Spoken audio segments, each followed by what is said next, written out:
Le talk show vous est présenté par la Caisse d'épargne CEPAC. Caisse d'épargne CEPAC, vous être utile.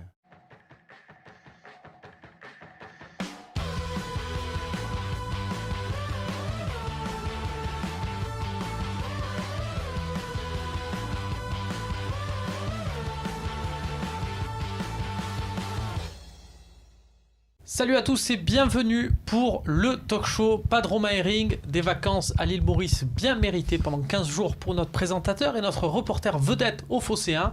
Mais on va pas se laisser abattre, on va continuer le talk show malgré la trêve avec un beau petit plateau avec Bastien Cordoleani, salut. Salut Romain. La Chimène Badi, je reprends la formule de Romain Herring, la Chimène Badi du Phocéen.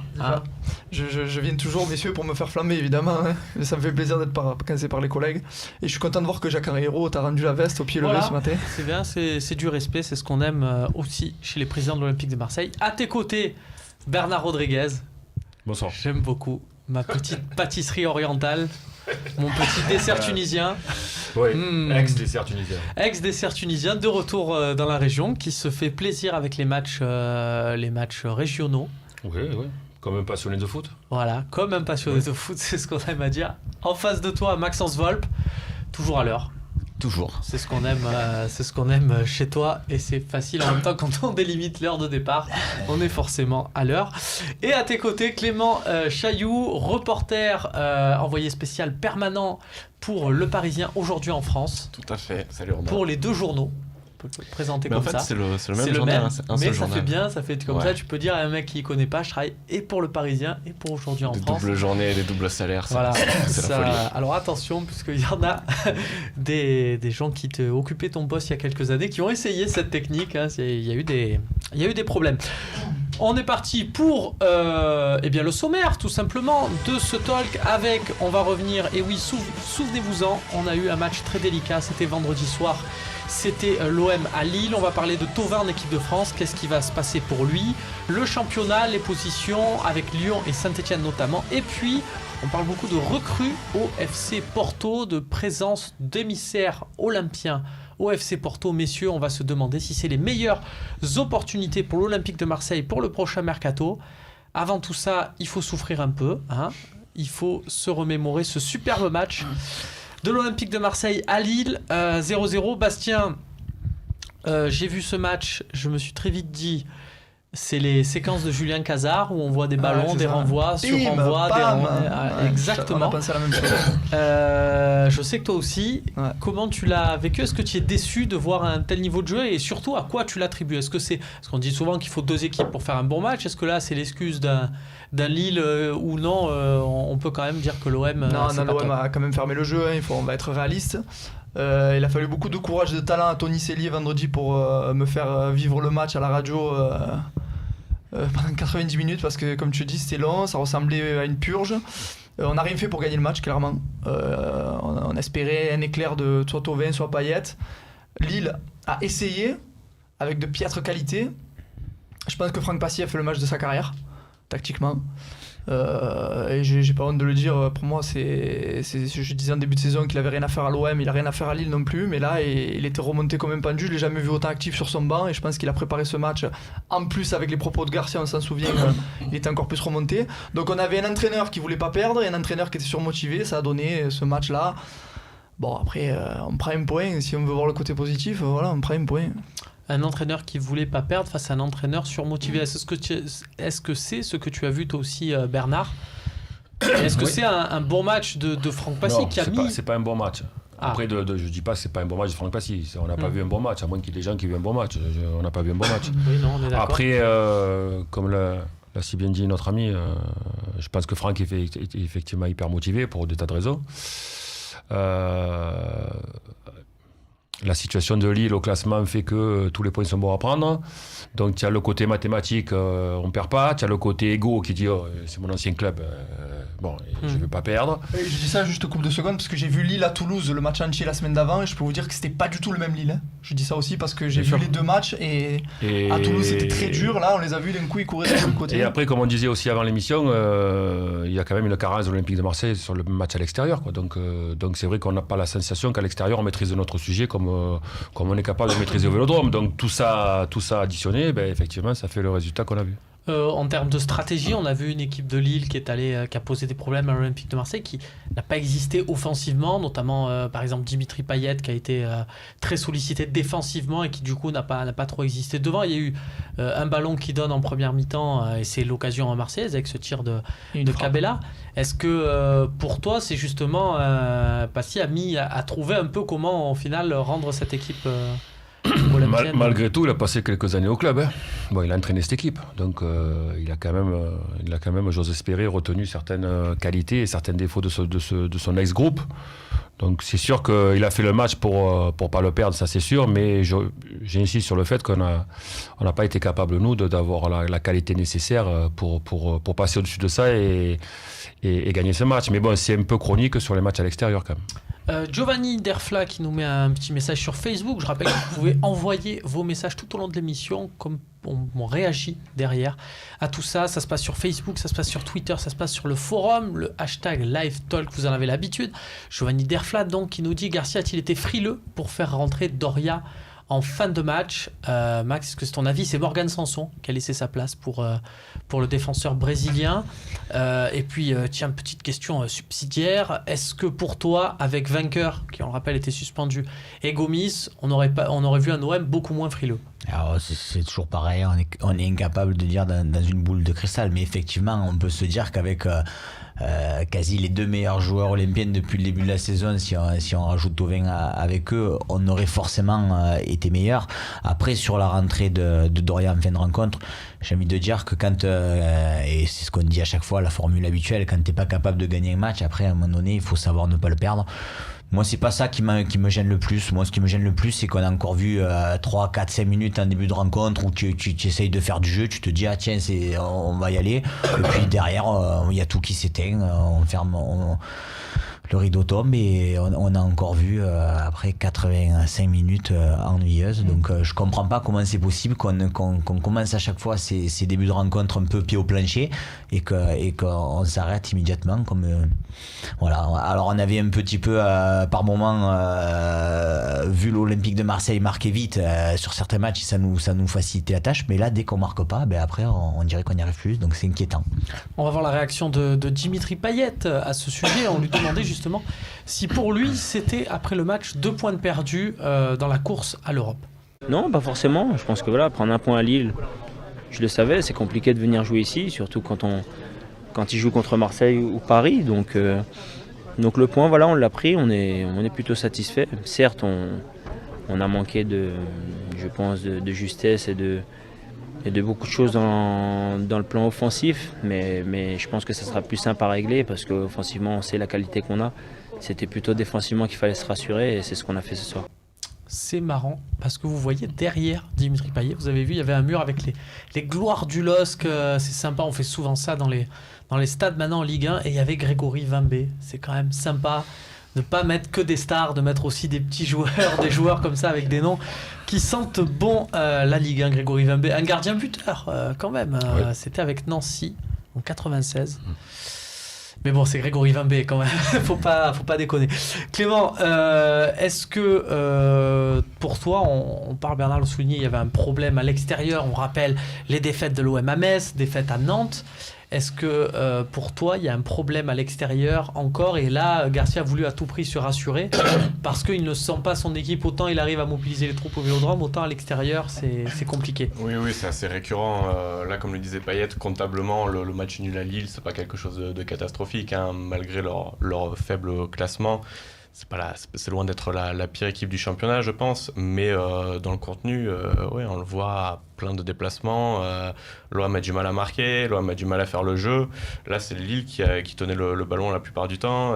C'est Benzia qui servait de point de fixation dans les 30 mètres marseillais, et on ne voyait pas l'inverse. Et Garcia a du mal à trouver les solutions, ne serait-ce qu'en début de match déjà. Et en cours de match, on voit que le coaching est rarement heureux. Alors, je ne sais pas si ça vient que de ses choix ou de la faible profondeur du banc, mais toujours est-il que les entrants, là, il y avait Anguissa, NJ, et puis Doria. Enfin, Doria, c'est anecdotique en fin de match, mais les entrants n'apportent rien. Et l'équipe, une fois qu'elle est mal embarquée, elle n'arrive jamais à se ressaisir, à faire basculer le match. Si ça part sur une mauvaise base, on sait que ça va aller comme ça jusqu'à la 90e. Quoi. Parce que tu parles de ce match, tu fais référence à ces matchs-là et tu dis qu'il n'y a pas une grande différence. C'est vrai que ça aurait pu finir au final comme le match de Metz, où à Metz, Yohan Pelé n'est pas très inspiré sur le coup franc qui est dévié, il anticipe mal. Et là, vous allez le voir, fin de partie. Il a voilà cet arrêt réflexe qui peut changer la donne. On se souvient qu'avec face au Lille de René Girard, l'OM s'est incliné à 90e sur un but de Nolan Roux, je crois. C'est dire. Ouais. Mais de toute façon, comme le dit si bien Clément, c'est toute la photographie de ce groupe marseillais. Ça reste malgré tout, même si probablement ils vont finir 5e, je leur souhaite, une équipe d'une qualité moyenne. Parce que quand tu maîtrises bien ton sujet, il y a des exemples dans le championnat français aujourd'hui, quand tu maîtrises bien ton sujet, la notion extérieur et domicile, elle peut effectivement disparaître. Mais là, comme l'a si bien dit Clément, si le match te donne pas raison, c'est-à-dire que si l'entame du match te donne pas raison, ce qui est souvent par exemple le cas au Vélodrome entre le public, l'engouement, etc. Même à Lorient, on met 2 buts dans les 15 premières minutes. Voilà. Si le match ne donne pas raison, la qualité générale de l'équipe a du mal à surmonter les épreuves qui peuvent être des buts contre ou une mauvaise entame, etc. Donc ça reste quand même très révélateur du niveau moyen de ce groupe. Après, on rentre aussi dans une période du championnat où malheureusement, par rapport à ce déplacement à Lille, je suis sûr qu'au niveau de Rudy Garcia, il commence déjà à calculer. Il commence à se dire, bon, on est vendredi soir, on joue en premier, tu fais match nul, tu prends un point, tu es sûr de rester 5e, tu reçois le prochain match, bon.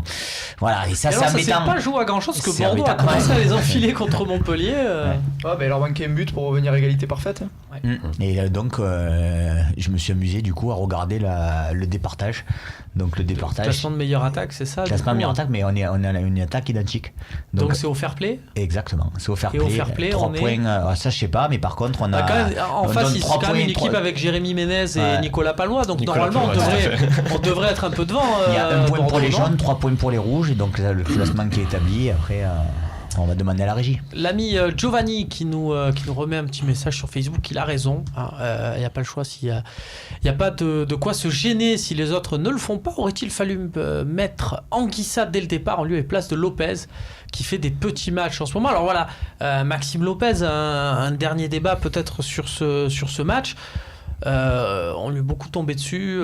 Est-ce que c'était l'erreur de Garcia de le mettre dans un match comme ça? Est-ce que c'est Lopez qui n'a pas trouvé les bonnes passes, qui n'a pas fait ce qu'il fallait, qui est descendu trop bas chercher les ballons? Qu'est-ce que vous pensez de son match? Moi j'ai l'impression, vous allez me dire ce que vous en pensez, que Garcia il commence à avoir un peu, vous savez, vous avez tous joué au football messieurs, toi tu étais entraîneur, ses têtes un peu. Joueur aussi, attention. Par exemple, non mais récemment je Il était pas né. Quand tu jouais, il était pas né. Je trouve que Garcia, il y a des... Sans parler de chouchou, mais Lopez, depuis qu'il est là, il a pratiquement tout joué. Un garçon comme Doria, qui est pas flambant, dès qu'il y a une place en défense qui se libère, elle est pour lui. Là, il y a une entrée à faire, elle est pour lui, alors qu'il aurait pu faire entrer, je sais pas moi, peut-être Gomis en fin de match. J'ai l'impression que Garcia commence à avoir ses gassures, comme disent nos amis parisiens, et qu'il s'appuie, alors des fois envers et contre tout, parce que Lopez, on voit bien qu'il est un peu au fond du seau en ce moment, mais qu'il s'appuie sur ces joueurs-là. Alors c'est des Rolando, quand il était au fond du sac, il a quand même laissé, c'est Lopez actuellement, c'est comme je dis Doria souvent, c'est Tourvin aussi qui joue tous les matchs, bon mais lui il le mérite. Mais imagine quand même qu'on voit le même match que ce qu'on a vu là, sans Lopez et avec Anguissa, on te dirait, mais avec cette équipe où il manque de technicité au milieu de terrain, il fait pas jouer Lopez. Donc bon, on peut tout dire et ce contraire sur une rencontre. Attention, même pour vainqueur, alors, et Dieu sait si je défends vainqueur tous les jours, sur les réseaux sociaux, à la radio, ici. Ouais, mais c'est pas trop, tu dois pas avoir trop de boulot, non? Non. Défendre vainqueur, en ce moment, tout le monde est un peu bon d'accord gage, avec toi. Mais même si tu as vainqueur, pourtant il nous manque. Mais les intentions de jeu étaient tellement faibles que même si tu as vainqueur, ça change pas la domination de Lille, à mon avis, vendredi soir, malheureusement. En milieu de terrain, ça fait la différence quand même. Là, ça manquait de physique, d'impact et tout. Il y avait 3 milieux assez légers, Sanson, Lopez, Sertic. Et d'ailleurs, on posait la question pour Lopez, mais on peut aussi la poser pour Sertic, qui fait pas un exceptionnel match. On aurait aussi même Sanson, c'est son plus mauvais match depuis qu'il a l'OM. On aurait pu aussi mettre Anguissa à la place de Sertic, par exemple.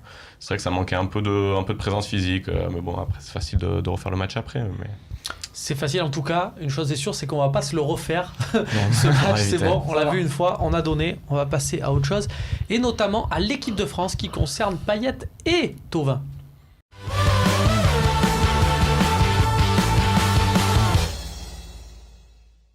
Et oui, Dimitri Payet et Florian Thauvin en équipe de France. Alors on a fait beaucoup de débats sur Florian Thauvin, on nous a accusé, nous le Fosséen, de faire du lobbying, de dire voilà, vous voyez Thauvin, c'est pas lui rendre service parce qu'il n'est pas au niveau des autres joueurs. Au final, il a été appelé confidence faite. C'est Eric Dimeco qui en parlait. Je crois que c'est dans l'émission Le Vestiaire, cette fabuleuse émission. Il expliquait où tu avais été cité d'ailleurs, Bernard. Je te le rappelle. Ah bon Je ne sais plus qui c'est qui passait dans cette émission, mais qui avait dit, je m'en rappelle. J'avais un coach à Marseille qui avait des causeries, c'était quelque chose avec son accent et tout, et il avait dit Bernard Rodriguez, je connais, je vois qui c'est. Dimeco, je te dis, je vois qui c'est. Voilà, c'est un petit passage. On a joué à la même époque avec Eric. Voilà, ça peut aider. En tout cas, Thauvin, qui dit, donc selon les mots de Dimeco, qui disait qu'il ne s'y attendait pas encore à cette convocation en équipe de France, qui, vu les joueurs qui étaient en forme en ce moment, il voyait ça pour un peu plus tard. Eh bien, il y est maintenant. Donc, il y aura un match contre le Luxembourg samedi. Ça, c'est qualificatif pour la prochaine Coupe du Monde. Et puis, un amical contre l'Espagne. Stade de France, ça, c'est plaisir. Je vais vous montrer la liste. Vous allez me dire un peu ce que vous voyez pour Florian Thauvin. Alors ça, c'est la liste qui a été communiquée par Didier Deschamps au moment, donc jeudi dernier. Depuis, Christophe Jallet a remplacé Bakary Sagna au poste d'arrière droit. Et au milieu de terrain, Tiémoué Bakayoko remplace Paul Pogba. Mais vous allez me dire, ça ne concerne pas trop le secteur de jeu ni de Payet, ni de Thauvin. Alors messieurs, c'est une liste de 24. Est-ce que Thauvin dans cette liste c'est le 24e homme? C'est François Hollande qui vient poser avec son maillot numéro 24? Ou est-ce qu'il a une chance d'avoir un peu du temps de jeu? Regardez dans son compartiment offensif. Payet à gauche, visiblement c'est pour lui. Thauvin à droite, il va y avoir du Ousmane Dembélé. Je pense que si... Deschamps a pris Mbappé, ça sent l'attaque à deux attaquants, vu qu'il y a quand même dans la liste aussi Griezmann, Gamero et Giroud. Donc voilà, comment vous voyez les choses pour ces éléments-là, sachant que Lemar a été mis dans le compartiment du milieu de terrain, mais il joue bien sûr un cran plus haut. Clément? Oui, c'est peut-être le 24e homme, effectivement, mais ça n'empêchera pas qu'il risque d'avoir du temps de jeu lors du match amical contre l'Espagne. Voilà, sa sélection, elle était un peu surprenante de le voir arriver maintenant en équipe de France, alors qu'il y a beaucoup de monde dans son secteur de jeu. Là, on a... Qu'est-ce qui manque? Il manque Coman. Encore, c'est pas si surprenant, mais il n'y a pas Martial, il n'y a pas Fekir, il n'y a pas... Coman, j'ai vu beaucoup de commentaires. Il n'y a pas la Casette. Pas la Casette. Après, messieurs, voilà, c'est ce que j'allais dire. Là, c'est simple, il y a 24 joueurs, 3 gardiens. Et pour le reste, c'est 11 joueurs de champ, 11 remplaçants. Ailier droit, il y en a 2. C'est Dembélé et Thauvin. C'est-à-dire qu'il est remplaçant derrière Dembélé, là. Donc il n'y a pas full non plus.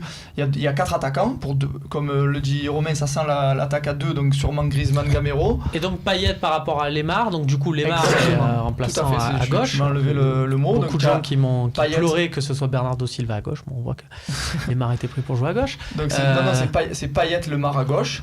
Les 4 attaquants, et c'est 2 joueurs par poste, et Thauvin c'est le deuxième derrière Dembélé. Et là où je suis pas trop d'accord avec toi Clément, c'est qu'il n'y a pas énormément de monde.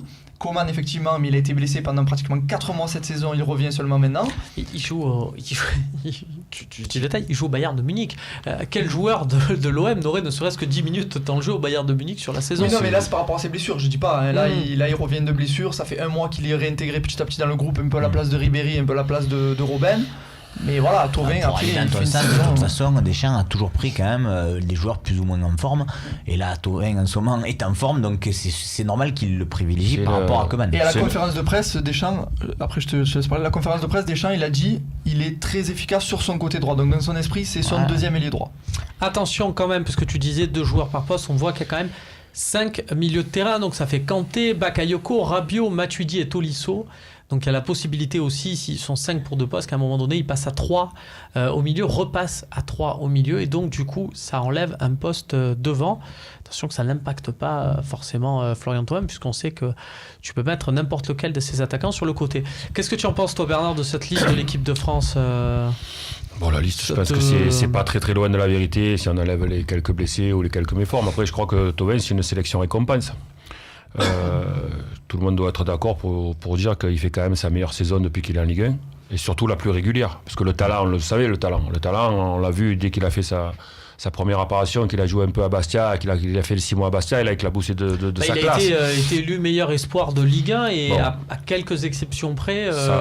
Sa problématique, c'était la régularité. Cette année, on peut quand même vraiment dire, mis à part quelques exceptions, qu'il est quand même dans les prestations, dans les performances et dans la répétition des efforts. Je trouve que surtout, là où il a beaucoup progressé, c'est dans cette capacité à faire un travail offensif en même temps qu'un mariage sur le plan défensif qui est pour l'équilibre d'une équipe très important. Il est très efficace. Donc je trouve que cette année, c'est pas obligatoirement, comme dit Clément, peut-être dans une liste de 24 définitive, on le verrait probablement pas. Mais aujourd'hui, c'est une sélection qui récompense sa première partie de saison, en tout cas le 3/4 de sa saison, et sa régularité et ses vrais progrès. Moi, le point qui me laissait un petit peu pessimiste quant à une éventuelle sélection, c'est ses performances contre les grosses écuries. On voit qu'il a du mal à élever son niveau de jeu quand il joue contre Paris. Un but contre les 7 premiers en Ligue 1. Voilà, c'est un peu... Et moi, c'est ça qui me faisait penser qu'il ne serait pas dans la liste cette fois. En plus, Marseille n'est pas en Coupe d'Europe. On sait que Deschamps, dans son discours... Donc il va l'utiliser plus contre le Luxembourg que contre l'Espagne, quoi, grosso modo. Je sais pas, parce que non, le Luxembourg, c'est le match qui compte. Voilà. Et donc non, pas forcément, mais... Par contre, il y a beaucoup de chances qu'il ne joue pas, ça oui. Ou qu'il joue un petit quart d'heure. En amical, ouais, je pense plutôt. Bon, après, c'est pas trop de Deschamps, c'est pas Papa Noël Deschamps. Hein. Il fera pas de cadeau pour voilà. Donc, mais je pense que c'est un signe, voilà, de dire on voit que tu fais une bonne saison, on voit que tu fais des efforts.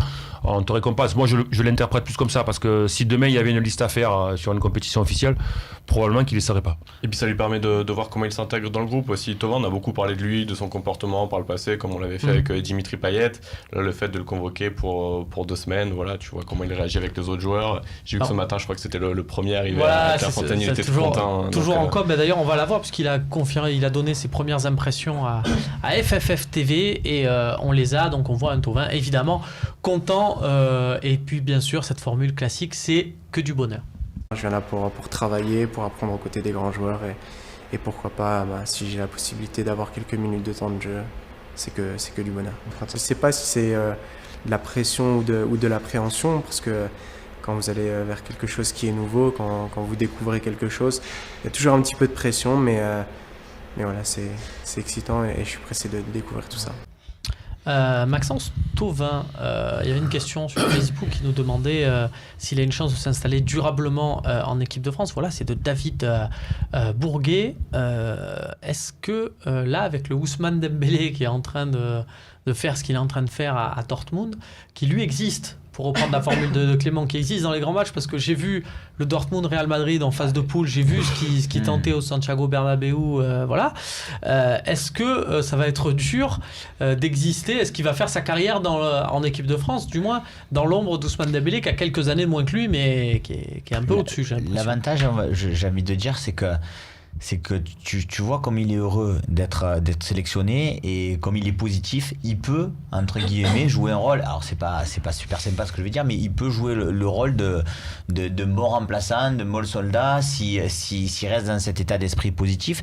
Parce que je reste persuadé que par contre un Thauvin avec cette envie qu'il a, avec cette joie de jouer qu'il peut avoir, s'il rentre 10 minutes, un quart d'heure en fin de match sur des matchs compliqués, il peut pourquoi pas faire la différence, contrairement à d'autres qu'on pourrait sélectionner en équipe de France aujourd'hui, qui auraient besoin soit d'être titulaire, soit de ne pas être du tout dans le groupe. Exactement. Donc lui, il peut effectivement jouer ce rôle-là pour l'instant. De là à s'implanter dans le 11 titulaire, pour l'instant, j'y crois pas. C'est plus très loin de la théorie des détracteurs marseillais, des Parisiens, des Lyonnais, qui disent que de toute façon, quand un sélectionneur fait une équipe de France, il met toujours un joueur un peu de l'OM ou assimilé au OM, un Gignac, un Djibril Cissé, pour se mettre une grosse partie du public dans la poche parce que tout le monde en France aime l'Olympique de Marseille. Donc c'est une manière d'avoir la paix, entre guillemets, de sélectionneur, de prendre un Florian Thauvin, comme par le passé un Gignac ou un Djibril Cissé, j'y reviens. Un Balbuena, même à une époque. Théorie un peu. Non, mais tu vois, moi, pour Deschamps, étayer ce que j'étais en train de dire, je préfère voir rentrer en fin de match pendant 10 minutes un Thauvin qu'un Lacazette à la limite. Parce que j'ai plus l'impression que Thauvin, par rapport à sa vivacité, par rapport à ses dribbles chaloupés, par rapport à tout ce qu'il peut amener, peut faire une petite différence, alors que Lacazette, soit tu le vois en tant que titulaire sur la totalité du match, soit 10 minutes de la fin, je suis pas sûr qu'il puisse te faire une différence. Je te ferai quand même une petite compilation des buts de Lacazette dans les dernières minutes cette saison. Oui, non, mais après. Bon, après, ils sont pas dans la même zone de terrain, ils sont pas dans le même poste. Non, c'est pour ça que le débat, il a pas lieu d'être pour moi. Mais après, le problème de Thauvin, c'est qu'il est tant mieux pour l'équipe de France, c'est qu'il y a quand même une génération de très très jeunes joueurs qui sont assez exceptionnels en ce moment. Bon là, on découvre le petit Mbappé. On va pas s'en plaindre. Hein. Non, mais je veux dire, le Thauvin, si par exemple il n'y a pas cette génération là qui est en train d'exploser et qui est très très jeune, parce qu'attention, Mbappé c'est un enfant. Oui, il a 5 ans de plus que Dembélé. Dembélé c'est un enfant. Bon, Griezmann il a 25 ans, il en a pas 35. Bon, il y a beaucoup de très jeunes joueurs dans ce secteur-là. Bon, les Lemar ça a 22, 21 ans. Bon, c'est donc effectivement la concurrence elle est importante sur le plan de la qualitatif, mais on peut par exemple pas dire bon allez le mec il est en fin de trajectoire l'année prochaine on sait qu'il va basculer, Thauvin sera là. Après là où je suis d'accord avec toi Bernard, quand tu parlais de sélection récompense, là on l'a entendu parler messieurs, moi j'ai l'impression que c'est pas le même homme qu'il y a 4 ans quand il est arrivé à l'OM. Vous compilez une interview de lui quand il part de Bastia, qui va à Lille et qui a l'imbroglio. On lui pose pas les mêmes questions aussi forcément. Non mais c'est vrai, mais je le trouve à la fois mature. Tu parlais de joie et il dégage une joie d'être là. Relativisons. Trouvez-moi un joueur qui est pas content d'arriver en équipe de France. Il dégage quelque chose. Je sais pas ce que vous en pensez, mais il dégage quelque chose de plus serein qu'avant. Ouais, on a l'impression que même dans sa vie personnelle, bon, ça va mieux. On a l'impression que tout roule quoi. C'est pour ça que c'est pour ça qu'il fait sa meilleure saison. Hein. Vous êtes sur la bonne voie. C'est aussi les propos et l'avis de Pierre Ménès qu'on aura. Vous pouvez retrouver sur le Phocéen en interview dès mardi matin. Il me copie voilà. Et voilà. L'interview a été enregistrée avant ce talk show. Attention. Je le copie, voilà, c'est comme ça. Voilà. Rétablissons la vérité, messieurs. Pour finir, juste un mot sur Dimitri Payet, titulaire dans le couloir gauche. Il n'y a pas débat, c'est bon. On est tous d'accord. Il n'y a pas débat. Le Mar fait quand même une belle saison, mais Payet part avec une petite longueur d'avance. Il part avec la prime de l'ancienneté. Déjà, il a prouvé. Mais bon. Il y a besoin de stabilité aussi dans un groupe. Non, mais bon, Deschamps, on sait très bien que c'est quand même quelqu'un d'assez pragmatique qui va faire confiance aux joueurs qu'il connaît par cœur. Donc Payet fait partie de l'aventure, il a fait partie de l'Euro, etc. Donc probablement qu'il va démarrer. Mais attention, parce que Lemar arrive fort derrière, c'est ça. Oui, et puis Payet, là, il est en train de bien revenir non plus, mais sur les 2 derniers mois, il n'a pas montré non plus des choses exceptionnelles. Il est en train de se refaire depuis 2-3 matchs, parce qu'on sent que physiquement, ça va beaucoup mieux, mais c'est pas le Dimitri Payet au sommet de son art actuellement. Dimitri Payet, Samba, celui qui faisait à chaque fois des gestes incroyables avec West Ham. Allez, on repasse à l'Olympique de Marseille et on va se poser la question sur le championnat, à savoir si il est possible d'aller chercher l'Olympique lyonnais.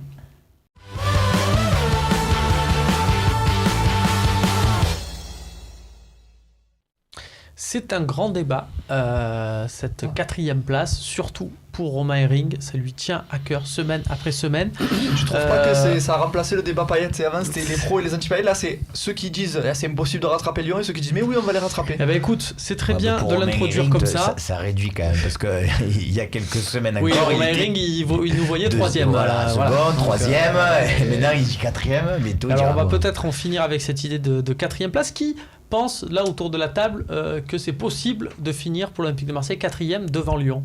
Est-ce qu'il y en a un parmi vous ?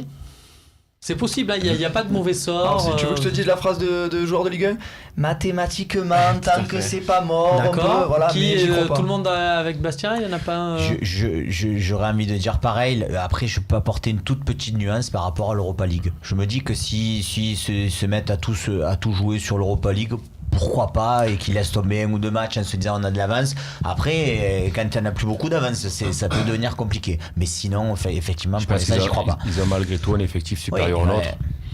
Mais tu sais, quand tu l'abordes, tu sais très bien que quand tu l'abordes pas de la même façon, le match. Et puis bon, on l'a aperçu tout à l'heure sur le plan point.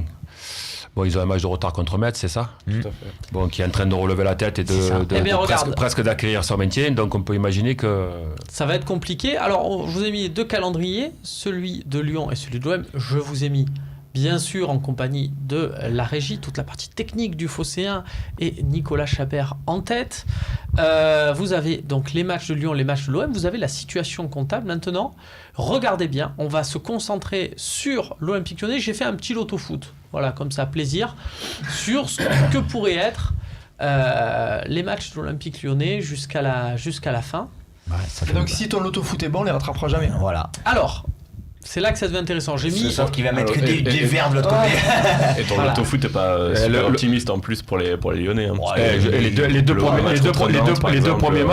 matchs, je pense qu'ils vont gagner les deux, moi, Lyon. Ils vont gagner à Rennes, ils vont gagner contre Metz. S'ils gagnent à Rennes et c'est le loto foot de Romain Canuti. On reste sur de la projection, on va dire normale. Je suis allé, évidemment, je les vois gagner contre Lorient-Bastia. J'ai mis une défaite contre Monaco, puisque Monaco, voilà, on sait ce que c'est. C'est grosso modo, mais c'est pour montrer justement ce qui attend l'Olympique de Marseille. C'est-à-dire que dans ce cas-là, Lyon serait à 66 points. Ce qui veut dire que pour être devant eux, il faudrait être, vu le goal average, il faudrait gratter 21 points. Sachant qu'il reste 8 matchs, ça fait, messieurs, 7 victoires sur les 8 derniers matchs. Mais c'est exactement ce que j'ai dit à la radio vendredi. Il faut que l'OM gagne tout ou en laisse passer un seul pour être 4e. Voilà, il y a un joker. C'est la raison pour laquelle je n'y crois pas. Il y a un joker donc qui serait vraisemblablement le match à Bordeaux, puisqu'on sait que celui-là on le gagne jamais. Est-ce que, parce que là sur le papier, dans l'absolu, ces rencontres-là, il y en a aucune d'inaccessible pour l'Olympique de Marseille, mais si on accepte ce match à Bordeaux qui du coup peut rentrer dans le joker. Voilà, messieurs, pour définitivement calmer le débat. Tu vas jouer Toulouse, bon, qui est, même s'ils sont un peu un perte de vitesse, c'est pas un cadeau. Tu vas jouer, on parle de l'extérieur, tu vas jouer Nancy, bon, qui va probablement jouer son maintien, Caen, qui est pas encore sauvé. Bon, Bordeaux, on connaît, donc ça fait quand même quelques déplacements. Et là, il n'y a qu'un joker. Clément, tu crois pas? Non, j'y crois pas. Et je pense qu'il faudrait même plus surveiller les Girondins, chez qui Marseille se déplacera l'avant-dernière journée. Plutôt que Lyon, quoi. Et alors pour aller dans ce sens-là et calmer les plus optimistes, parce que vous savez que par nature le supporter olympien est optimiste, donc il y en a forcément derrière leur écran qui se disent mais non, mais ça va, vous avez vu qu'il y a personne à jouer, 7 sur 8 c'est possible. J'ai regardé toutes les derniers rushs de l'Olympique de Marseille, donc sur les 10 dernières années. Il faut remonter à la 11e année pour trouver un OM qui sur les 8 derniers matchs de championnat a fait plus de 21 points. C'était avec Albert Raymond, où on était passé de la 8e à la 2e place, on avait tout gagné, même on était en finale tout gagné à l'exception d'une finale de Coupe de France contre Sochaux. Et c'était 22 points à ce moment-là, sur 24 possibles. Mais sinon, même après, avec les fameuses années Eric Guéretz où on finissait en trombe, même avec Didier Deschamps lorsque tu Deschamps es fait une série quand même de 6 victoires d'affilée, mais c'est pas dans les dernières journées parce qu'on perd à Lille dans les dernières journées. Tu perds à Lille, exactement. Donc ça te faisait 19 points cette saison-là.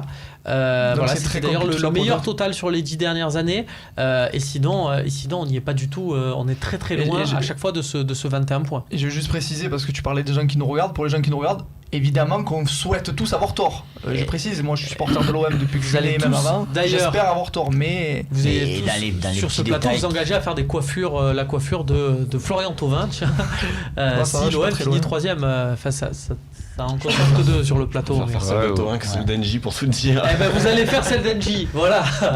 Si l'OM finit 3e, mais bon, là on y est, enfin 4e du coup. Mais dans les petits détails qui ont leur importance, encore une fois, ce qu'on disait juste dans la partie précédente, c'est que est-ce que déjà au sein du club et pour Rudy Garcia on y croit encore, parce que si on y croyait vraiment, peut-être qu'il aurait fait une toute autre équipe, ou du moins demandé autre chose à ses joueurs face à Lille. Première chose. Deuxième chose, t'as 4 points mais t'as aussi une différence de but irrécupérable. C'est pour ça qu'il y avait 20 points d'écart et que j'ai dit il en faut 21 pour couvrir ce goal average. Alors messieurs, on est d'accord, Lyon c'est pas raisonnable, on va pas commencer là-dessus. On va peut-être regarder un peu derrière. Clément parlait de Bordeaux, mais attention, il y a aussi Saint-Etienne.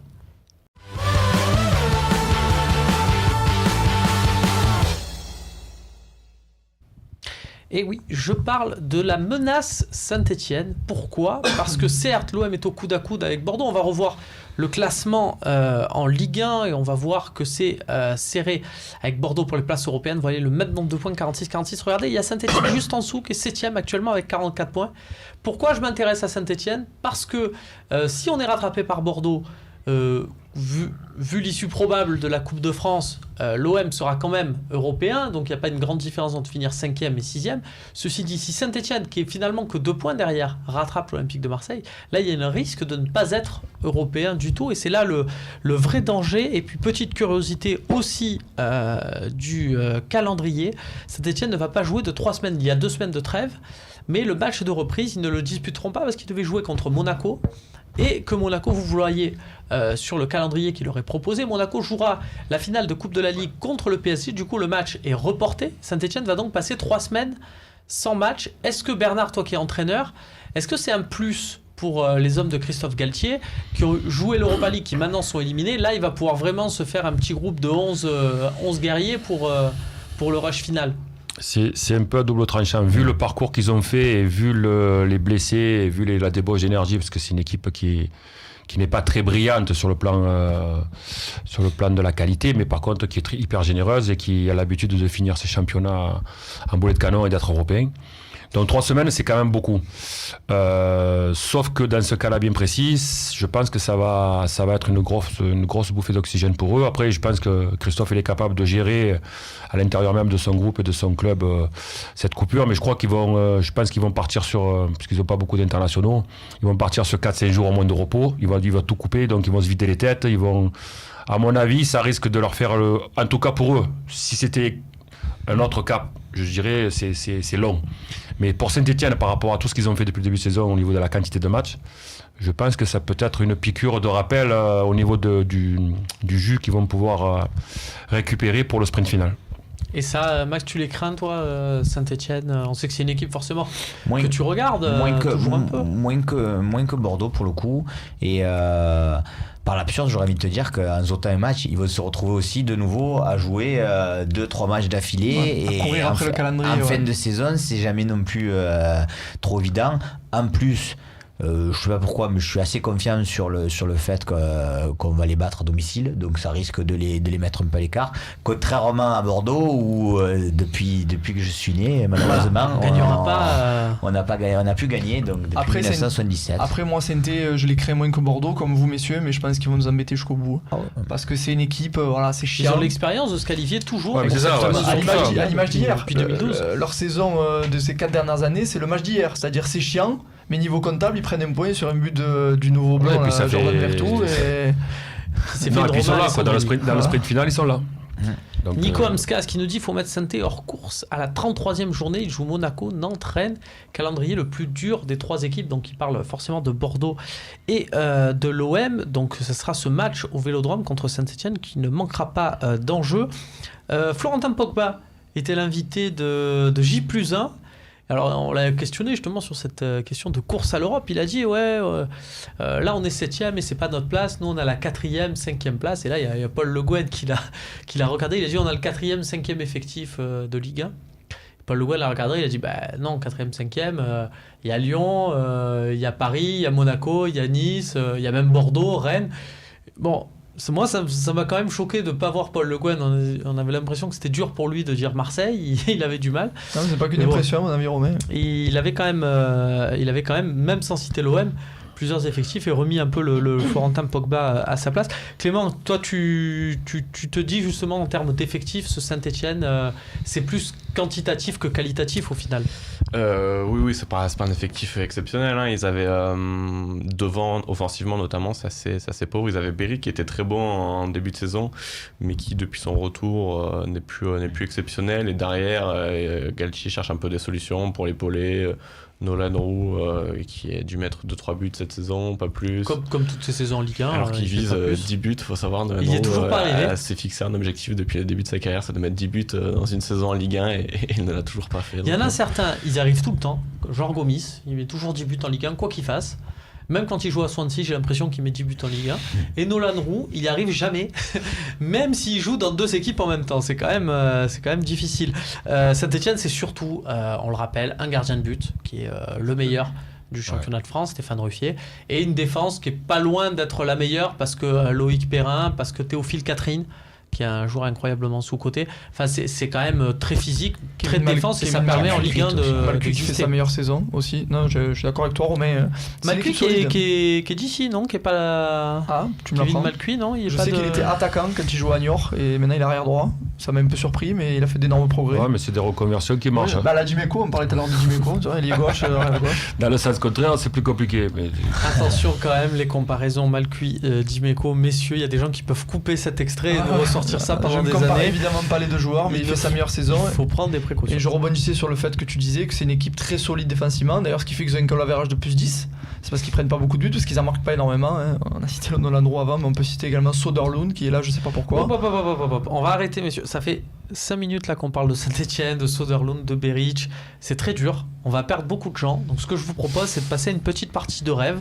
Et on va couper de suite cette idée Saint-Etienne. Là, on va parler un peu de Porto, parce qu'on parle beaucoup d'émissaires Olympia à Porto. Et on va rêver à voir un peu qui on pourrait prendre au FC Porto.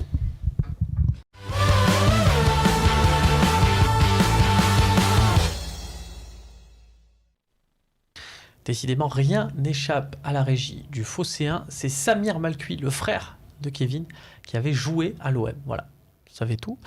C'est donc une question de fratrie. Messieurs, on parle de Porto. On parle beaucoup de Porto ces derniers jours, d'émissaires olympiens présents à Porto. C'est la presse portugaise, Record, Abola qui se relaie pour relayer ces rumeurs jour après jour.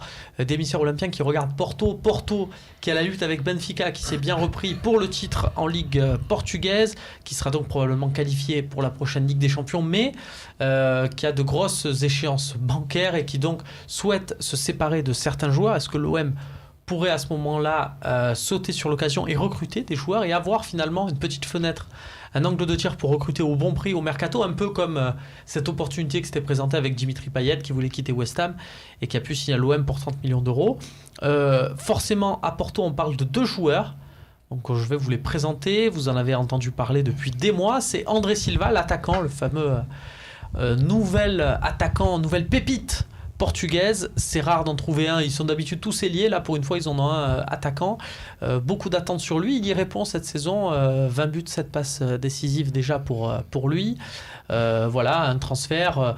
Donc sa valeur transfermarkt, ton ami, puisque c'est une valeur repère, c'est 16 millions. Mais on parle d'un transfert le concernant plus à 30-40. Donc André Silva, attaquant. Et le deuxième dont on parle beaucoup à l'Olympique de Marseille, c'est Yacine Brahimi.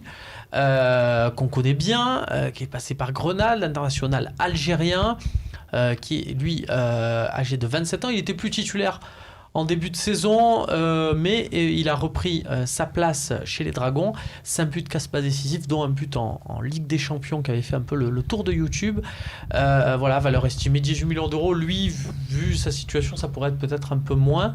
Clément, si l'OM va chercher ces joueurs-là, est-ce que pour toi, on est dans de l'OM Champions Project, c'est-à-dire qu'on ne peut pas rêver à du Kun Agüero ou à du Alexis Sanchez, mais voilà, on va chercher quand même des joueurs intéressants dès qu'il y a une opportunité qui s'ouvre. Donc là, je le rappelle, avec cette possibilité pour Porto d'avoir besoin de vendre.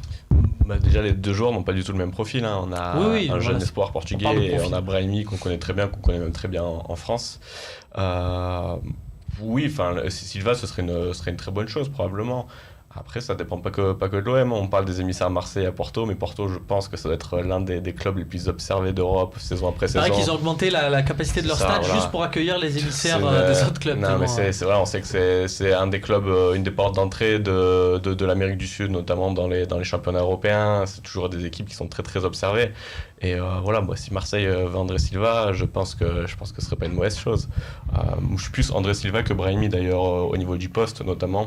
Puisque Brahimi est un ça peut doubler avec Payet quand même. Voilà, c'est ça. Est-ce que c'est maintenant Brahimi, on y parlait il y a quelques mois. C'est pas une priorité, un Est-ce que ailier à maintenant Marseille Brahimi, aujourd'hui du fait qu'on ait Dimitri Payet, est-ce que Brahimi ça sert à quelque chose, ou est-ce que maintenant c'est bon, on a Payet, on oublie, ça aurait été bien, mais là ça ne l'est plus. Ça sert toujours à quelque chose d'avoir des joueurs de talent, et c'est un joueur de talent, mais c'est difficile à gérer Brahimi dans un vestiaire. notamment s'il est remplaçant. Tu le dis, si Payet part premier dans la saison, je suis pas sûr qu'il soit simple à gérer toute la saison sur le banc. Après, moi, je suis plus fan évidemment d'André Silva, qui est un pur avançant, mais André Silva, est-ce que si c'est lui le gros attaquant, le fameux gros attaquant, est-ce que Max, est-ce que pour toi c'est bon? Si c'est André Silva, est-ce qu'on te dit soit on signe André Silva maintenant, aujourd'hui, et c'est bon, ça sera lui le futur attaquant, ou on attend et ça sera peut-être plus gros ou peut-être moins bien? Qu'est-ce que tu fais? Moi, j'aurais surtout envie de te répondre, j'ai besoin de plus expérimenter. Il est très bon ce joueur, hein. Il est même excellent, mais le problème c'est que est-ce que à l'Olympique de Marseille, dans un nouveau projet qu'on annonce important, on peut faire reposer entre guillemets tout le poids de l'attaque sur un gamin de 21 ans, un espoir, comme l'a dit Clément. Si le gars, s'il réussit pas, s'il s'intègre pas, qu'est-ce qu'on fait? Voilà, après à un moment donné, c'est le prix que tu as annoncé aussi. Si on le prend et à la valeur de 16 millions, j'aurais envie de te dire bon, ça, tu peux prendre ce risque et tu en prends un à côté qui a l'expérience. Mais si tu le prends à voilà, mais si tu le prends. Il a raison, et surtout Porto, ils sont très bons vendeurs. Non, mais tu l'auras jamais à 16 millions. Mais tu es d'accord avec moi qu'on n'est pas les si seuls tu mets 30 ou 40, c'est ton seul attaquant, donc c'est un risque énorme. Je suis d'accord que c'est un truc à double tranchant, c'est-à-dire, toi qui est une bible de l'Olympique de Marseille, c'est un truc, c'est soit tout faux, soit il va grandir en même temps que le OM Champions Project, ça va être l'idole du public. Mais tu prends un gros risque. Mais il y en a beaucoup des joueurs de 21 ans qui ont réussi dès leur première saison. Toi qui es une bible de l'Olympique de Marseille. C'est un peu la roulette du casino là. Donc si tu me parles de Champions Project, je sais pas si ça correspond au cahier des charges. Non mais au cahier des charges, je sais pas si tu peux mettre des noms comme ça, même si ça enlève rien à la qualité du joueur. Des joueurs de 21 ans, Max, tu en as recruté 4 en même temps. Je te rappelle, à l'été 2013, Mendy, Mboula, et Lemina, tu as vu ce que ça a donné. Alors première saison n'était pas flambante tout à fait. Et tu vois, et on parlait de Thauvin tout à l'heure, tu vois qu'il avait besoin de plus de maturité. Un club comme l'Olympique de Marseille, à mon sens, ne peut pas se permettre de mettre son pari sur un joueur de 21 ans. Surtout des postes comme ça. Alors, on va rester sur Porto. Je me doutais de ces avis-là, donc je suis allé chercher un peu dans l'effectif s'il y a d'autres joueurs de Porto qui pourraient. Porto, c'est le supermarché de l'OM, c'est ça? Voilà, c'est ce qu'on se dit. Si Porto devient le supermarché de l'OM, qu'est-ce qu'on prend? Dans quel rayon on va en priorité? Donc je suis allé regarder au milieu de terrain. Il y a Danilo Pereira, international portugais, qui est milieu défensif vraiment sentinelle. Ouais. Il y a Hector Herrera qui lui joue un peu plus relayeur, le chouchou de mon meilleur ami que j'embrasse. Et un joueur passé par pas mal de clubs, je crois, au Mexique avant d'arriver. C'est vraiment ce que tu disais, c'est-à-dire la porte d'entrée. Mais c'est un très beau joueur, Hector Herrera. C'est un super joueur. De l'Amérique du Sud et donc du coup de l'Amérique centrale. Ivan Marcano, défenseur espagnol. Donc lui, c'est le seul de la liste qui est pas international, parce que forcément, qui a pas mal bourlingué, qui est passé par la Russie. Également, mais un gros défenseur de devoir. Et puis Jesus Corona, qui lui joue ailier droit, pareil, mexicain, international depuis déjà plusieurs années. Donc là, Max, on n'est plus sur le profil que tu recherches, avoir des joueurs qui ont quand même un peu les épaules pour réussir à l'Olympique de Marseille. C'est ce que j'ai regardé. Est-ce que vous en avez déjà entendu parler? Est-ce qu'il y en a qui vous intéressent là-dedans? Ouais, moi, Herrera, pour moi, c'est un gros talent. Et y en a Est-ce qu'on en a besoin à l'Olympique de Marseille? Pas sûr, c'est ça. Et il y en a un, tu vas pouvoir me répondre, c'est Oliver Torres. Moi, je suis fan de ce joueur. Il est prêté par l'Atlético ou il a été vendu définitivement? Alors voilà, je crois qu'il est prêté par l'Atlético, voilà. C'est pour ça que je ne l'ai pas mis dans la liste. Pour moi, c'est lui un des plus intéressants avec André Silva, c'est Oliver Torres au milieu que je trouve un talent énorme. Après, je pense que dans ce dossier, les dirigeants marseillais, l'entraîneur marseillais, quand tu fais un recrutement un peu structuré, quel que soit ton niveau, tu parles de profil avant de parler de nom, et tu parles de zone de terrain où tu as des priorités avant de parler de prix. Bien sûr. Donc tout le monde sait les lacunes qu'a l'Olympique de Marseille aujourd'hui. Donc avant de parler de nom, il faut dire bon voilà, on a ciblé à mon avis un axe central fort. Je peux imaginer, on a ciblé, je pense, un gardien de but d'un étage supérieur, malgré que Pelé fasse quelques matchs corrects. Et on a ciblé probablement un attaquant de niveau européen. Bon, j'ai pas l'impression de trop me tromper quand je dis ça. Donc après, quand tu parles de profil, tu parles de poste. Après, tu mets des noms, et en fonction des noms, tu mets du prix. C'est comme ça la logique. Donc Donc ça m'étonnerait fort que l'Olympique de Marseille, malgré toute la qualité de Porto dans son club formateur, attrape 3 ou 4 joueurs à Porto. Je pense qu'il faut d'abord se focaliser sur le secteur défensif qui est malgré tout le socle de toute équipe de foot. Et c'est pas trop à Porto que tu vas chercher.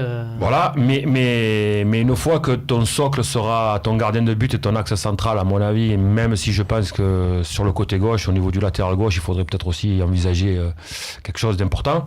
Mais une fois que tu auras accès ton socle et que ta base sera costaud, tu vas avancer dans les zones de terrain et tu vas, à mon avis, focaliser, comme tout le monde est d'accord, sur un attaquant, pas un espoir, mais quelqu'un de très confirmé. Et tout ça, ça a un coût. Hein. Pour rappel, le gardien du FC Porto, on le connaît, c'est Iker Casillas. Pas vraiment là dans le profil recherché. Non mais bon, apparemment j'ai écouté avec attention le président marseillais hier sur une émission d'une chaîne cryptée qui a quasiment dit ouvertement que c'était Mandanda. Donc bon, ça sent un secret de polichinelle pour le retour de Mandanda, ce qui serait quand même... je pense une bonne chose pour l'Olympique de Marseille. Bernard, tu parles de l'intervention de Jacques-Henri Hérault au Canal Football Club. Ben, ça tombe bien, on va en parler. Mais pour un autre sujet, et dans la prochaine partie, ça concerne l'équipementier.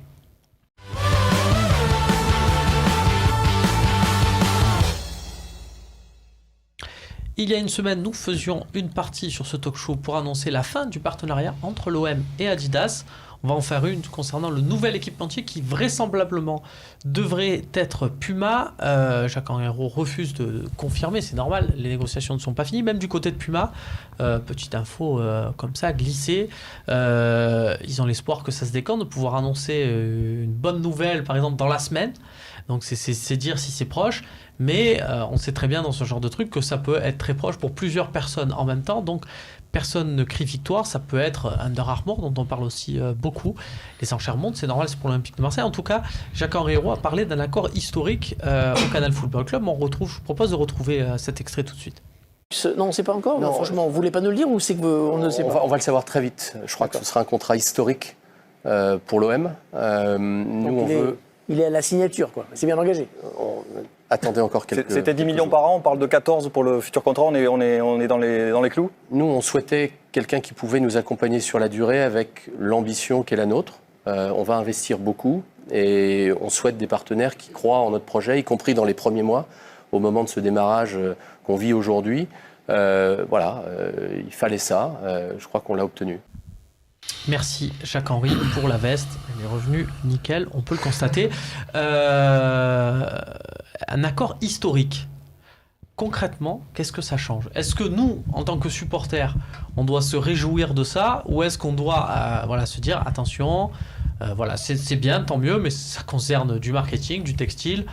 Nous, on n'a pas trop de rapport avec ça. Ça servira peut-être dans les partenariats avec les clubs amateurs. On pourra peut-être habiller un peu les clubs partenaires en Puma ou quoi, mais ça ne concerne finalement pas le supporter de l'Olympique de Marseille. Et surtout, cette augmentation-là, ça va pas. C'est pas parce qu'il y a 4 millions de plus supposé que ça va être impacté directement sur le mercato et qu'on va recruter un joueur à 4 millions. Max, comment tu perçois cette nouvelle, ou est-ce que c'est un symbole d'ambition si tu changes d'équipementier, ça veut dire aussi quelque chose Non, moi je vois simplement là-dessous le fait qu'Adidas proposait 10 millions et qu'on aurait pu aussi penser qu'à partir du moment où l'OM ne faisait plus affaire avec Adidas, on pouvait retomber plus bas, et au contraire on va un poil plus haut, même si je donne entièrement raison, c'est pas ces 4 millions d'euros là qui vont faire la différence.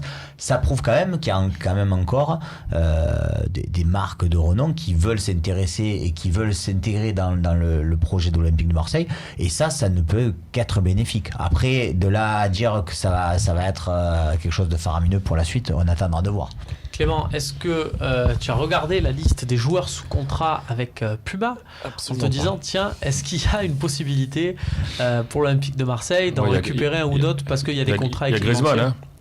Il y a Antoine Griezmann, il y a Kun Agüero, tiens, si tu veux. Il va falloir qu'il joue plusieurs postes. C'est pas Dembélé, justement. Il y a Kun Agüero, Dembélé qui va forcément y être, vu qu'il y a avec notre ami François Pinault, qui est le propriétaire de Rennes, le club d'Ousmane Dembélé, mais qui a aussi des parts dans le nouveau club où il a été... Alors ça c'est quand même une histoire géniale, parce que ça arriverait à un agent ou à une personne de l'Olympique de Marseille ou à un Marseillais on crierait à la mafia, aux arrangements et compagnie. Conflit d'intérêt. Mais là, c'est François Pinault, tout va bien. Ça passe comme une lettre à la poste, c'est magnifique. Oui, non, mais voilà, pour te répondre, non, j'ai absolument pas regardé la liste des joueurs sous contrat avec Puma.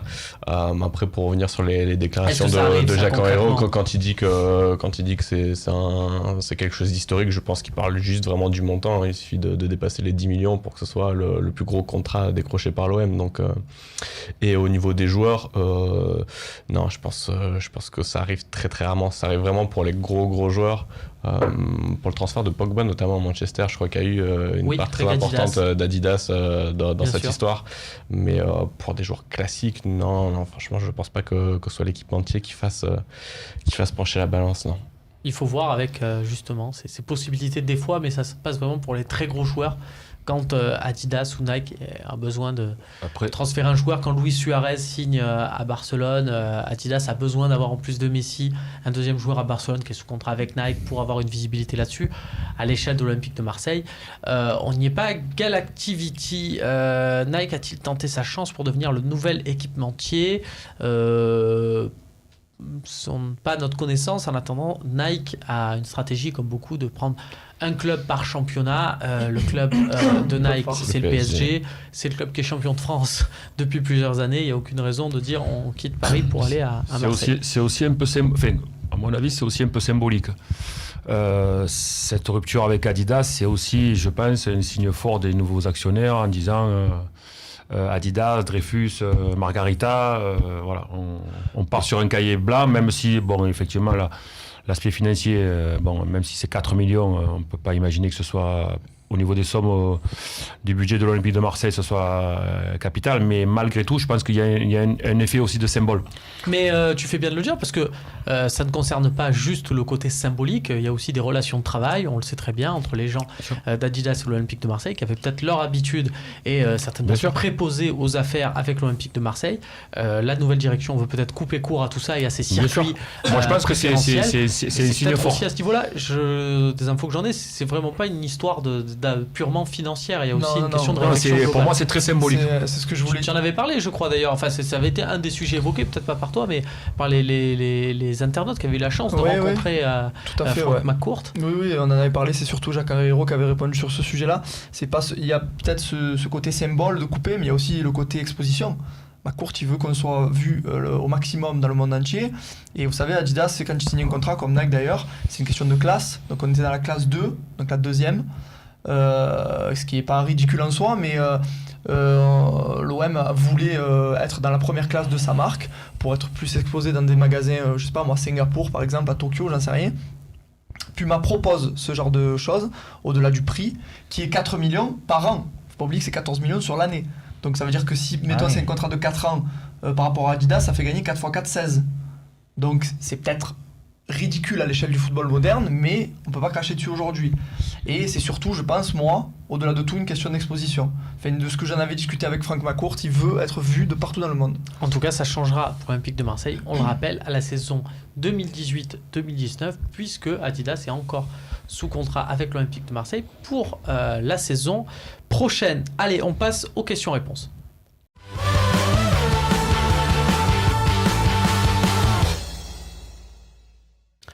Les questions-réponses, n'hésitez pas à envoyer vos questions, pourquoi pas sur les matchs de la CFA qui a joué contre Marignane Gignac. Bastien, tu étais dans les tribunes ce week-end, ou le match des féminines qui vous a beaucoup fait parler ce week-end. Eh bien, Clément était à Roger-le-Bert pour assister à cette victoire dans le Classico. C'est la première victoire dans un Classico depuis 6 ans. Voilà. Et c'est la première victoire de l'histoire dans un Classico féminin, parce qu'il n'y en a pas eu tant que ça, et à l'aller, les Marseillaises avaient perdu 1-0. Donc oui, elles ont gagné après avoir été dominées tout le match. Elles ont très bien joué le coup en deuxième mi-temps, en contre-attaque, pour l'emporter 2-0. Avec un magnifique coup franc de Sandrine Brecini d'ailleurs, un coup franc à 25 mètres, pleine lunette. C'est pas volé. Eh ben, c'est très bien, ça rentrera dans l'histoire du stade Lebert. C'est aussi, pourquoi pas, un coup de projecteur, et c'est vrai que ça va peut-être booster cette équipe féminine. Beaucoup de gens, forcément une victoire contre Paris, ça interpelle, ça donne envie aux gens d'un coup, et ça va permettre à beaucoup de gens de s'intéresser à cette équipe féminine, pourquoi pas de créer un nouvel élan autour. En tout cas, on leur souhaite. Pourquoi Samba n'aura jamais eu sa chance alors qu'on critique souvent Pelé? C'est une question de Nico, Sophie, François. Brice Samba qui est en fin de contrat à l'Olympique de Marseille, qui est le gardien numéro 2 qu'on ne voit jamais. Rudy Garcia fait même tourner pour les coupes, c'est-à-dire que normalement pour les coupes on tourne, on s'attend à ce que Brice Samba soit titulaire. Donc lui il fait tourner sur le banc, c'est-à-dire c'est Escalès qui vient en Coupe de France sur le banc à la place de Brice Samba. C'est dur, il a fait un match avec la réserve, c'était la semaine dernière, c'était à domicile contre Montpellier. Il a encaissé un but avec un rebond malheureux. C'est le petit frère de Sanson, Kylian Sanson, qui lui met un but et un rebond c'est évitable pour un gardien. On n'est pas loin du but cascade Bernard qui était dans les tribunes. Brice Samba, il s'est rattrapé en fin de match avec des arrêts très importants. Ouais. Bon, après, qu'est-ce que tu penses de ce gardien pour répondre à la question, je pense qu'il y a quand même un écart important de niveau. Et Rudy Garcia, c'est toujours pareil. C'est des postes, c'est un peu comme attaquant, ça. Donc, c'est des postes où tu investis de la confiance, c'est des postes à confiance. Donc, à partir du moment où l'entraîneur a confiance en son gardien de but, sauf, comme tu as si bien expliqué, par rapport à des coupes. Mais là, je pense que Rudy Garcia, il est dans un concept différent et qu'il a envie que Pelé, qui ne l'oublions pas, n'a pas joué pendant très longtemps, et un maximum de temps de jeu, et en plus qui fait des prestations quand même malgré tout plutôt convenables. Donc il n'y a pas je pense de raison pour Rudy Garcia de bousculer la hiérarchie. Voilà, pour Brice Samba qui aura peut-être l'occasion de rebondir en fin de saison. C'est pas évident puisqu'il est parti en prêt la saison dernière à Nancy, ça s'était mal passé, ouais. Il avait pas beaucoup joué. Juste pour compléter ce que disait Bernard, je trouve qu'on tape peut-être un peu trop aussi sur Pelé. Sur Pelé, parce que on a souvent tendance à dire qu'il fait pas une bonne saison, alors qu'il a fait des boulettes, mais comme ça arrive à beaucoup de gardiens, et sur l'ensemble de la saison, je trouve qu'il a un convenable, correct. Voilà. On sort de X années de Mandanda aussi, je pense qu'on est assez exigeant.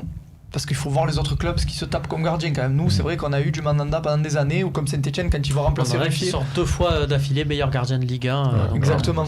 Exactement comme Saint-Etienne, lorsqu'ils vont sortir de leur année Ruffier, le prochain gardien, il ne faudra pas qu'il se manque parce que de suite, il va alors qu'il sera probablement meilleur que Jérémy Janot, qui était nul. Mais du coup, ça ne sera pas Stéphane Ruffier. Olivier OM36, avez-vous des infos pour le nouveau sponsor maillot, fin de contrat d'Intersport?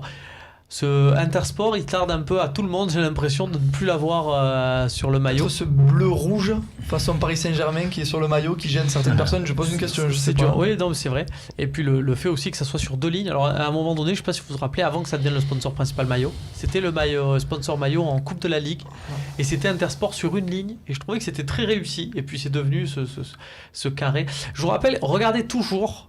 Quand vous déprimez au niveau des sponsors, alors pour répondre à la question, non, il n'y a pas, c'est pas encore en phase de négociation, ou alors les prémissions, mais on n'est pas dans le moment où ça commence à fuiter.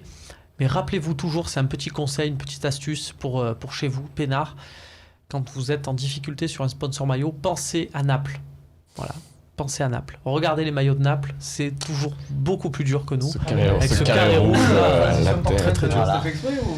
Écoute, que pensez-vous de la rumeur Mertens de Napoli? Putain, c'est pas mal, Dry Mertens. Je sais pas vous, moi c'est un joueur que j'aime beaucoup. Petit Belge, je crois qu'il là sur les 7 derniers matchs, il a marqué. Il a marqué 23 buts cette saison. Mais il a été changé de poste parce qu'il y avait un problème d'attaquant et depuis qu'il joue attaquant de pointe, effectivement, il est hyper efficace. Il joue attaquant de pointe puisque. Mais c'est un joueur qui au départ revient de blessure. C'est un joueur qui joue côté au départ. A été vendu à Southampton. C'est un joueur qui joue sur un côté, son poste de prédilection. Et plutôt côté gauche, on y revient, donc plutôt le poste de Payet. C'est peut-être pas là que l'OM a besoin en particulier de recruter. J'ai plus son nom. Comment il s'appelle l'autre petit, Insigne, Lorenzo Insigne. Qui lui joue à gauche du coup. Et lui du coup joue à gauche, c'est ça, c'est pas mal. Ocampos a joué contre Genoa ce week-end, il est donc acheté par le Milan. Alors oui, je rappelle, Lucas Ocampos était prêté au Genoa en première partie de saison et l'Olympique de Marseille au Mercato l'a prêté au Milan AC. Grosso modo, donc la question c'est de se dire s'il a joué contre le Genoa, un club où il était prêté, c'est qu'il a été acheté définitivement parce que c'est les règles notamment en Première Ligue, mais ce n'est pas le cas en Serie A. Voilà. On peut quand même un peu plus s'arranger et en être un peu plus laxiste en ce qui concerne les transferts, donc ça ne veut absolument rien dire à ce niveau-là. Il n'a pas été acheté par le Milan AC et je pense que ça va être très difficile qu'il soit acheté parce que son entraîneur Vincenzo Montella s'est déclaré déçu de son apport. On se doute bien qu'au Milan AC c'était pas l'entraîneur qui fait le recrutement. Il a vu débarquer au Campos, il a essayé pendant 2-3 matchs et il s'en est déclaré déçu, donc c'est très étonnant ça va être, c'est très étonnant ouais, vu les stats incroyables qu'il avait au Genoa. Non, c'est très dur. J'ai regardé je me suis fait les 6 minutes de résumé qui sont disponibles en accès presse du match du Milan AC contre la Juve. On n'a pas vu une fois et il a joué 90 minutes. On n'a pas vu une fois. Moi, je suis assez impressionné par la cote qu'il avait en Italie. On sait qu'en fin de saison dernière, il y avait la Fio déjà qui voulait l'acheter s'il ne s'était pas blessé. Son agent je crois, est très bien implanté. S'il ne s'était pas blessé, je crois qu'il serait vraiment parti à la Fiorentina. Là, on l'a prêté au Genoa. Maintenant, il y a le Milan AC qui a voulu le récupérer. Alors, je sais pas vraiment si c'est une question d'agent ou pas, mais c'est fou qu'il trouve des clubs de cette catégorie en Italie alors que le joueur il a tout pour plaire. Il est formé à River Plate. Il était dans les meilleurs espoirs. Il s'appelle Lucas Ocampos, vous avez vu tous des photos de sa femme. Voilà, forcément, Lucas Ocampos, tu peux le vendre. Il y en a qui ont vu sa femme en vrai. Au terrasse du port. Ouais. On va se faire une partie spéciale sur la femme d'Ocampos, je sens que j'ai besoin. Avant, on va répondre quand même à la question sur le forum de Dobut, qui est plutôt droit au but, on va pas se mentir. Pourquoi, selon vous, est-il si important de jouer l'Europa League l'an prochain ? Alors, c'est une question très intéressante parce que, notamment Christophe Champy, qui fait partie de l'équipe du Phocéen, avec qui je débat sur France Bleu Provence, dit que ça sert à rien. Et moi, je m'insurge contre ça. Christophe, c'est parce qu'il veut être tranquille, c'est jeudi, il veut pas se mettre des matchs en plus au planning, dans son canapé. Non, mais plus sérieusement, on se bat toute une saison pour se qualifier pour la Coupe d'Europe. On fait des comptes d'apothicaire, des parties entières du talk du Phocéen. Si c'est pour se dire à quoi ça sert, moi je comprends pas ce credo-là. Alors on en parlait hors antenne avec Bernard par exemple. Moi je suis un passionné de football, j'aime le football. Et pour moi, l'OM égale Coupe d'Europe. L'histoire de l'OM s'est écrite en partie en Coupe d'Europe. Que l'Europa League, en France on parle de l'Europa League comme si on l'avait gagné 60 fois, c'est quand même extraordinaire ce pays. C'est-à-dire on dit l'Europa League, mais vaut mieux attendre l'an prochain de se qualifier en Ligue des Champions, mais on l'a gagné 0 fois l'Europa League. Je rappelle que si tu gagnes l'Europa League, tu te qualifies en Ligue des Champions. Alors on parle, c'est fabuleux, les Stéphanois, les Rennais, les Marseillais, on se dit ouais mais bon il y aura personne au stade, mais c'est une coupe qui est magnifique, il faut la jouer, il faut terminer dans les 5 premiers. Moi je dis déjà il faut être le plus haut possible en championnat parce que c'est l'OM, et en Coupe d'Europe il faut jouer à fond parce que c'est l'histoire de l'Olympique de Marseille.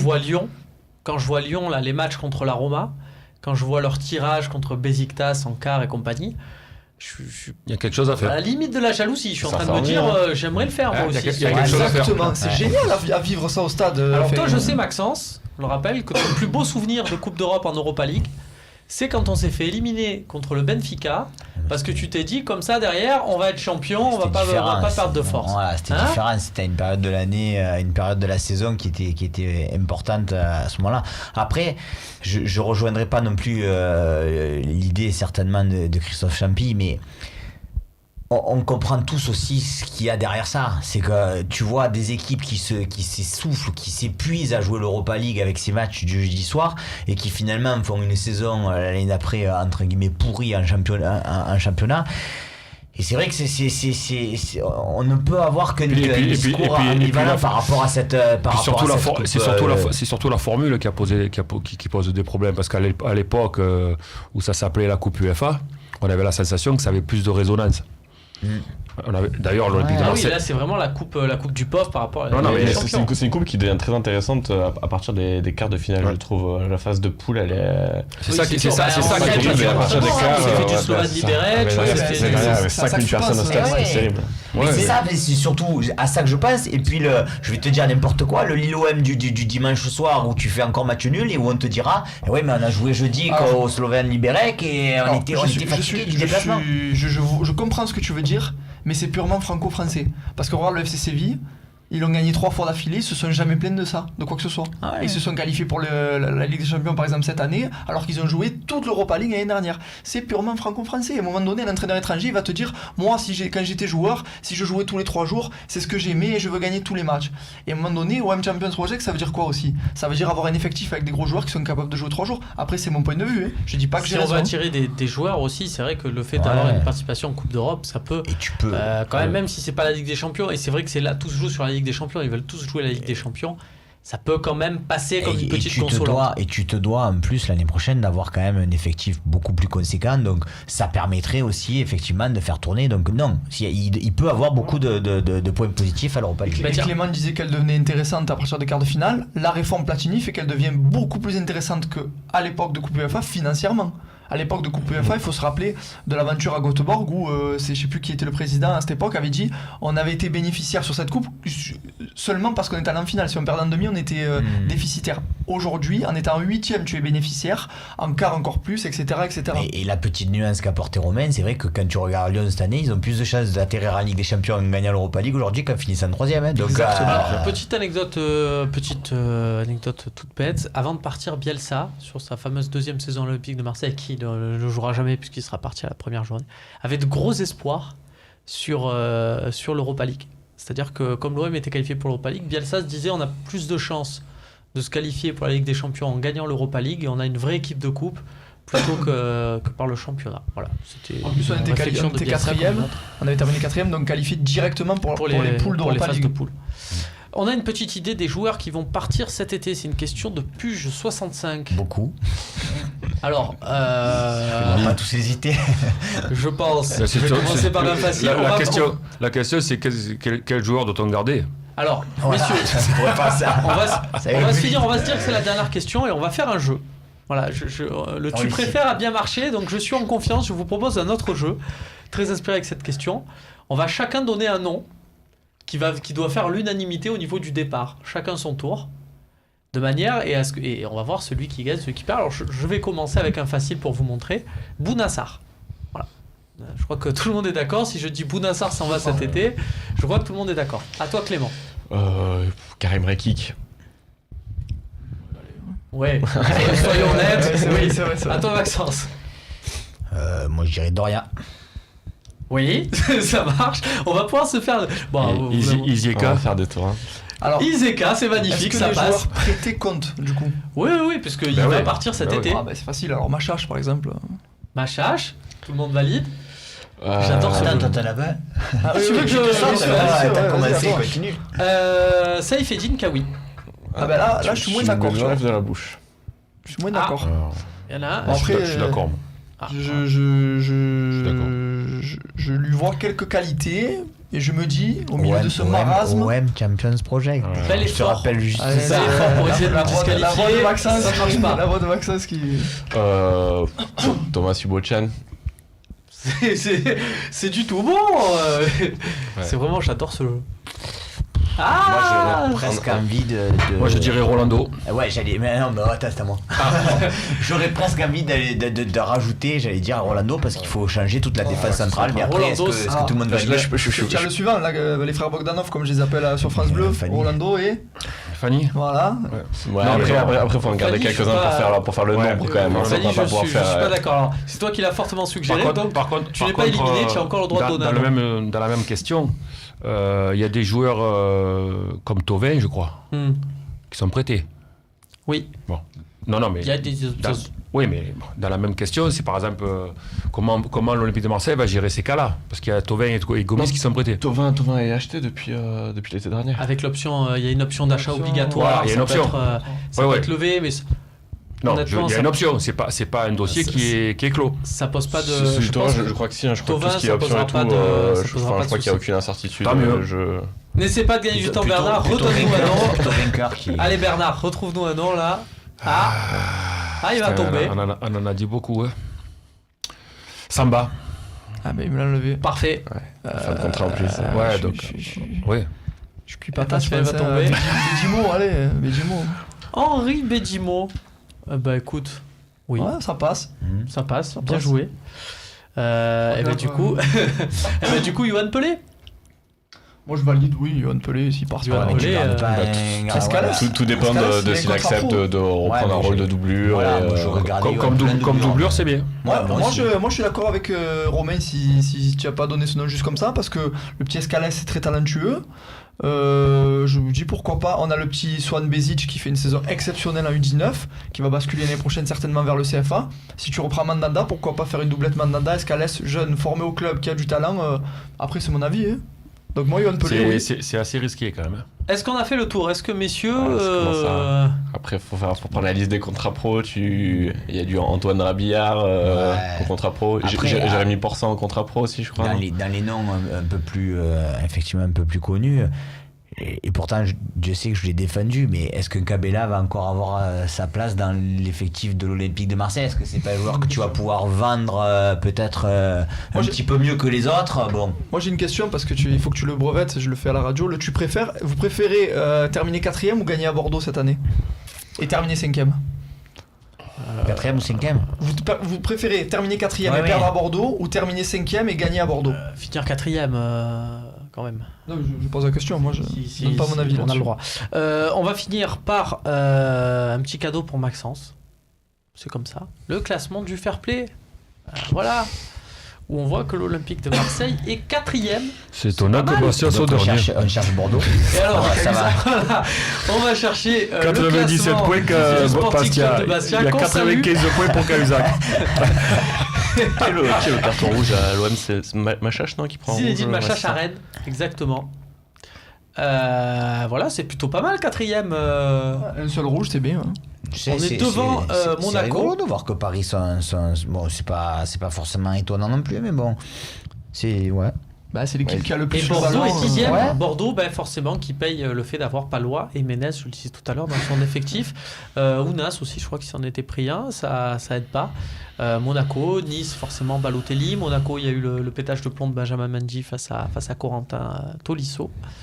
Voilà, et puis Saint-Etienne, Olympique Lyonnais, 11e, 12e, voilà. Ça sert pas à grand chose. C'est bien. On sait jamais. Si on ne doit pas marquer un dernier but à la dernière seconde sur la dernière journée, on sait qu'on sera devant. On pourra le crier des tribunes.